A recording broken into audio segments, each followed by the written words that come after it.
So Bhujasana, as promised, a little breakdown of the components. Normally this is week 5, and we put the kind of more flexibility side to it, but I thought with Bhujasana in particular, in order for it to be as light as possible, we really need to find space in the body. So I thought we'd start with the kind of softer bits, the cuddlier bits with week 1, and then we'll build the strength from weeks 2 to 5, and then we'll do the technique and the technical build bits from week 6. So go ahead. Not the end of the world if you don't, but if you do have a sock and 2 tennis balls, we're going to try and not only stretch out the back of our body, but also do a little bit of release work on it. So pop me on pause, grab a couple of tennis balls.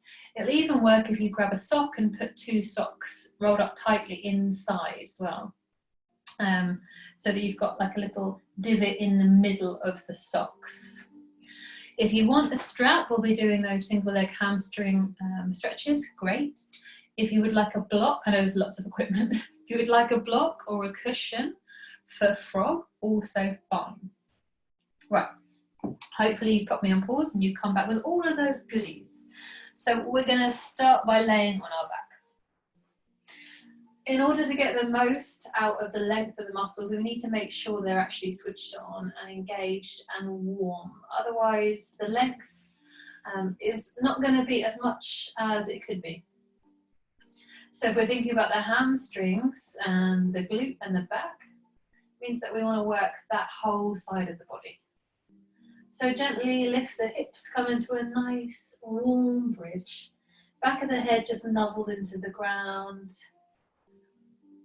And if you press through the feet, just notice, just out of interest, if you really try and press up, which way the knees want to go. Do they feel like they're going out to the side, in which case press the big toes down?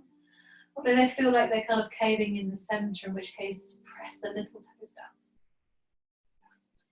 See what it feels like just to lift and nod the chin. Staying here. Make sure you're active with the feet, so you really want to get a nice lot of heat going through the back of our body.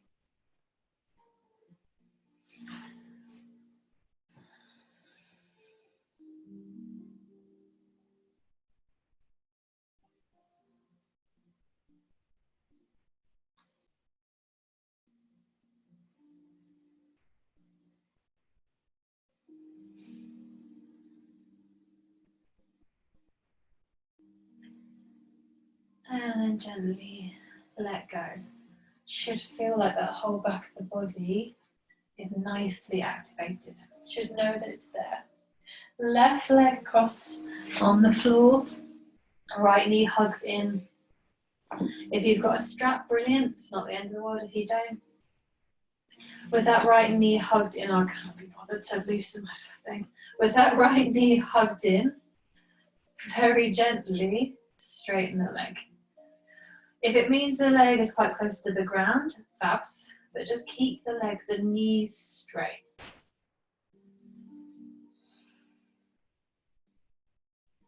If you're able to, climb quite high with the strap so that your arms are straight as well, so the weight's going through and back into the ground. Sometimes when we bend, we put quite a lot of pressure going through the upper body. We just want to be nice and soft here.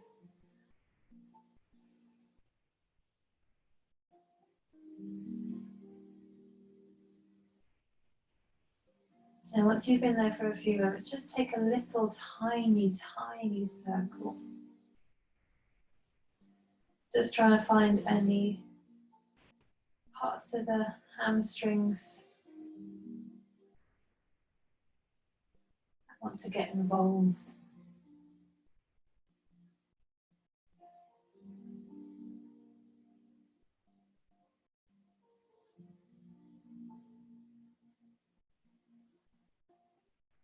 And a really nice big deep inhale.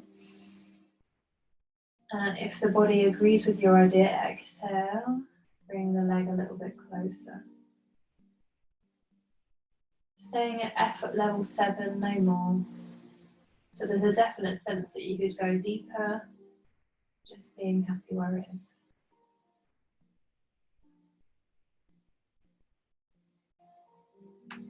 And then inhale as you let it go.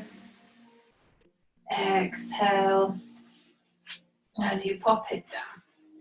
I should have said before as well, that leg that's kind of just resting on the floor, if it feels nicer for it to be bent, go for it. That's a little bit easier on the back. So if the leg's straight, it feels like quite a deep pull, then you can just bend that knee.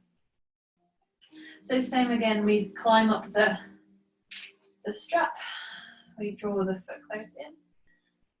And we notice that those two legs feel differently. We might get a little bit more traction through one than the other, equally fine.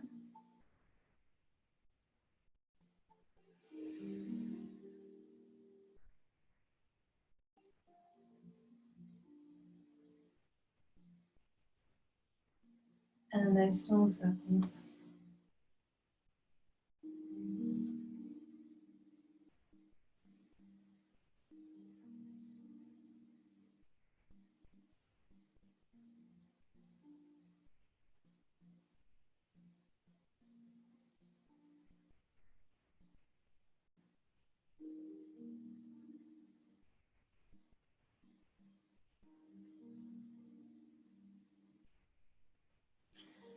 Inhale, really full.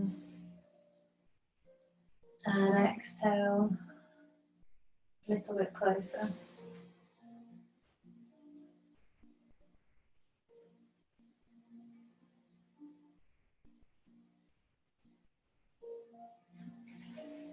Inhale as you loosen the strap. And exhale as you bend the knee. Oh. Both feet on the ground. I'm going to come back to bridge, but with a little variation. When you're ready, inhale, sweep the arms. Sweep the arms. Somehow autopilot happened. Bring the hips up. Left leg presses down through the ground. It spreads and earths. Right knee comes in. Take the right ankle and place it just below or above, rather, that left knee. So you're in that pigeon stretch. Now, depending on when you're doing this, if this is the kind of just before bed, then you might want to pop your hips down. But if not, we'll get the same stretch, just a little bit more activation here. You really want to be focused on actively pressing that top leg away from you. So pushing that knee almost down to the floor.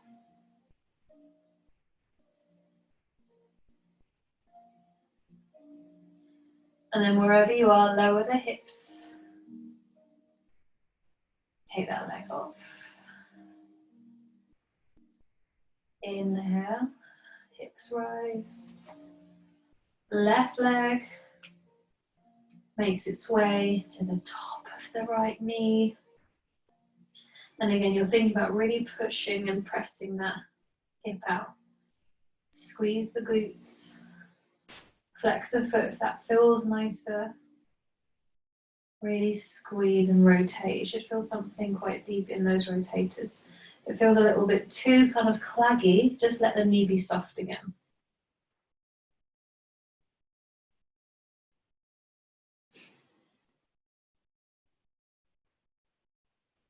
And then come all the way down. Have a little bit of a shake, roll it out.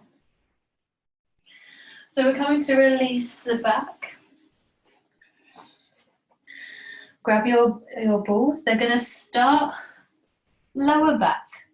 And we're gently, if I do this, it makes a bit more sense. We're gently going to move these tennis balls or these socks or these yoga tune-up balls, if you've got them, up our spine. We're obviously avoiding the spine bones. So that little dip, that divot in our sock, that's where the spine is going to be. So you don't want to be pressing on the spine at all. You want to be either side. So just have it next to you for a minute, and then just for now, hug the knees in, have a little bit of a rock.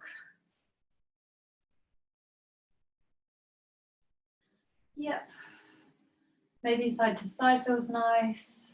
Might be that little forward to back one feels nice. Or you might take your knees in circles or figures of 8. Who knows? Perhaps. Feet come down.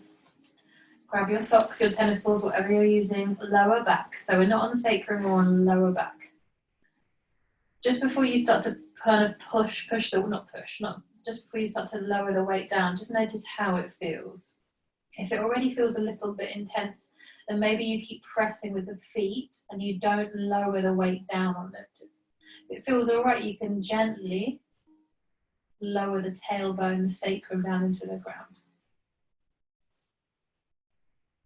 And just imagine the fibers either side of the spine just kind of going out to the side, spilling out either side.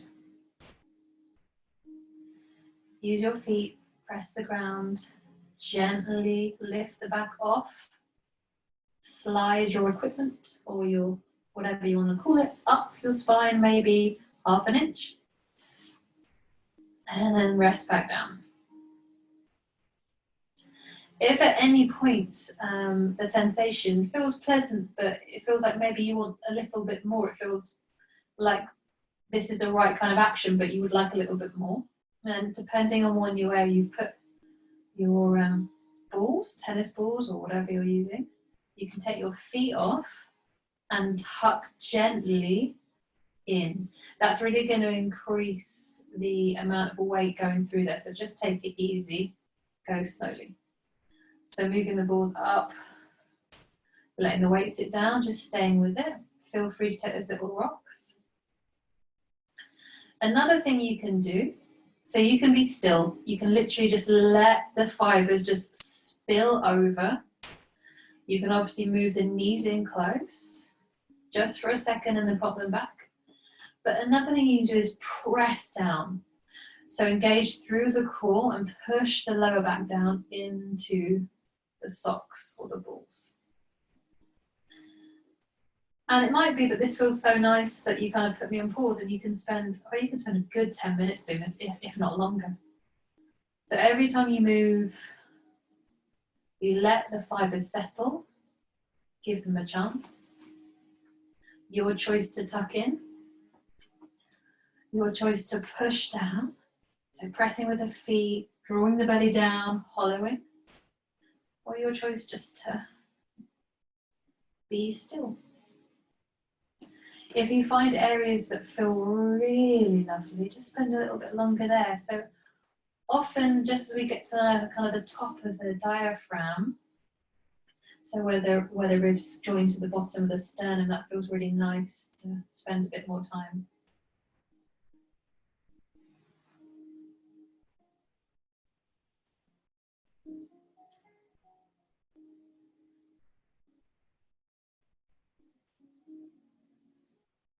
And I have been moving the balls with my hands, but if you want, you can gently roll your body down and reset it like that. Right, I feel like I could take ages here, so I think if you want to take ages, that's fine, just put me on pause, but for the sake of this video, I'm just gonna climb all the way up. Yeah. So you're getting into your traps here, when your socks are just kind of in between the shoulder blades, you're in your kind of mid traps. As you start to get a little bit higher, you're in your upper traps. And I really like the feeling of kind of catching the skin underneath and kind of ploughing it up. If it feels all right on your neck, you can pop the balls either side of the spine. But just make sure that it's feeling nice and gentle. And then when you've had enough, gently remove. Have a little bit of a side to side. Don't get up. I'm just checking how much time I did spend there. Quite a lot. All right, you should feel like your back is really nice and released, hopefully. Gently press the feet down to the floor and just lift up. That should feel a little bit easier. Even though we're shortening, it should feel a little bit softer here. Just releasing. Take the arms up and above you, whole full body stretch. It feels nice to shimmy the hips, go for it. So as you shimmy, one hand gets closer to the sky, not the sky, the back of your mat.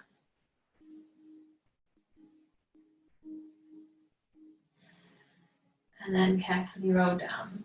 Keeping that feeling of really soft and gentleness, roll over onto your side and then coming to finish with our adductor. Coming in for a frog. So if you prefer to have your frog supported, you can use pillows, really prop them up. There is a sweet spot in your frog that feels nicest.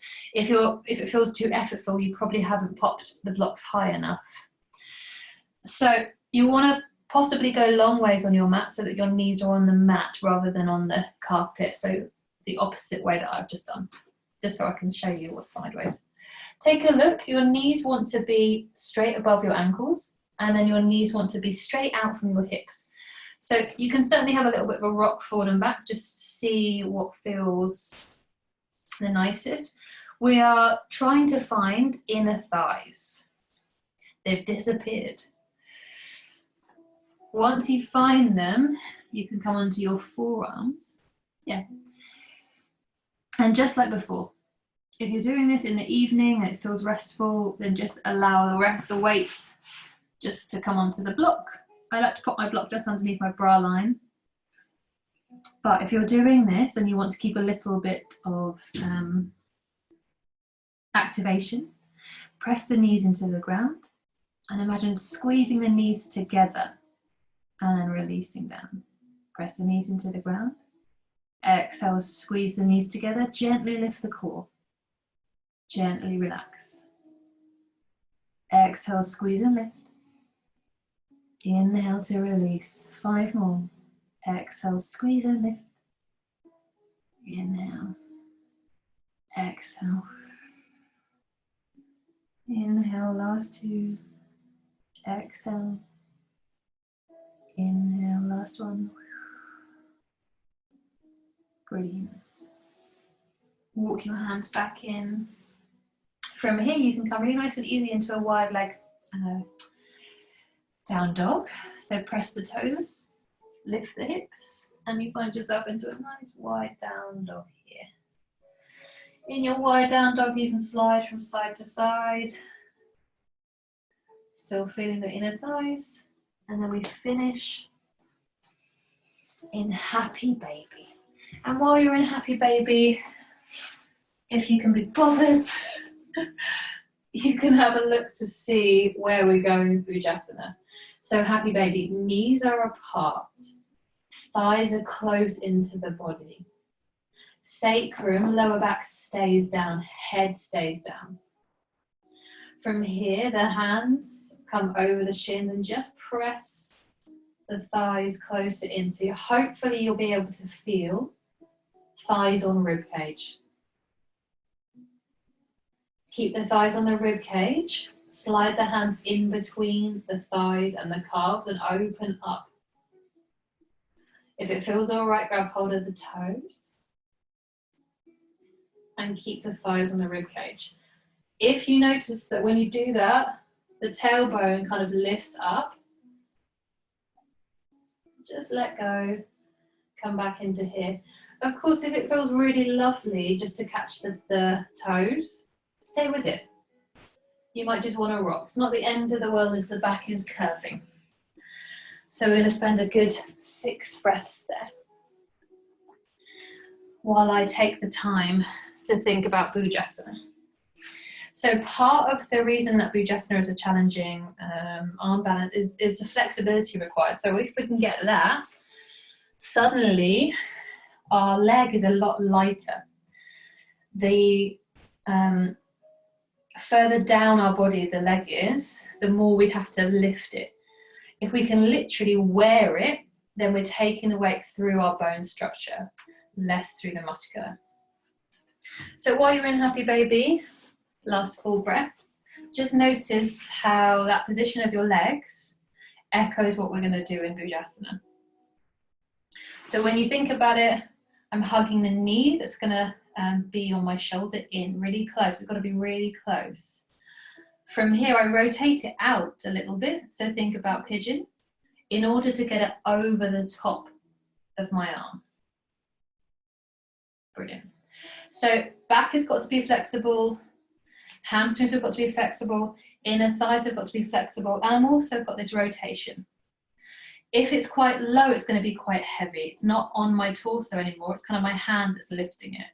So really, we want this flexibility, not for any life reason, but just so that we can get our leg up there, which makes it, I don't know why my block's closed forever, which makes it a lot easier to lift it up. All right. So you can finish up, unwind everything. And if you want, take your own Shavasana. Otherwise, I'll see you for week 2.